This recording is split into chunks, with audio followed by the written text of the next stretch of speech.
Hey there, tech enthusiasts. Welcome back to our channel, where we tackle the most common smartphone glitches to keep your devices running smoothly. Today, we're diving into a super frustrating issue: your Google Assistant not finding contacts on your phone. This problem can pop up due to outdated apps, permission errors, or sync issues, but don't worry, I'm going to walk you through easy, step-by-step fixes that should get everything sorted out in no time.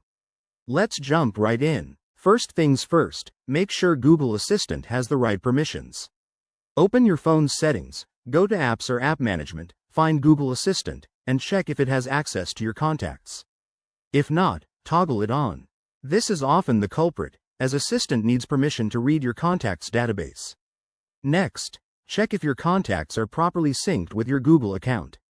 Head to your phone's settings, then Accounts, and select your Google account. Look for the sync option and ensure Contacts is turned on. If it's off, turn it on and give it a minute to refresh. Now, let's update everything. Outdated software can cause all sorts of problems. Go to the Google Play Store, search for Google Assistant, and hit Update if there's a new version available. While you're at it, check for any system updates on your phone under Settings, System Update. If that doesn't do the trick, try a simple restart. Power off your phone, wait about 30 seconds, and turn it back on.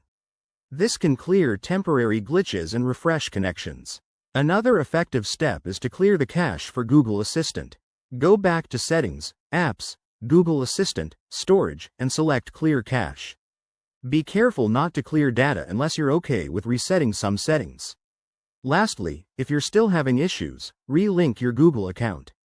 Open the Google Assistant app, go to Settings, and sign out and back in.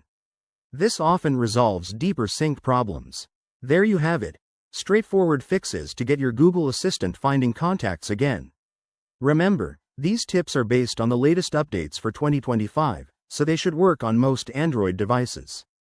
If you found this helpful, give this video a thumbs up, subscribe for more tech tips, and hit that bell icon. Drop a comment below if you have any questions or other issues. Thanks for watching, and I'll see you in the next one.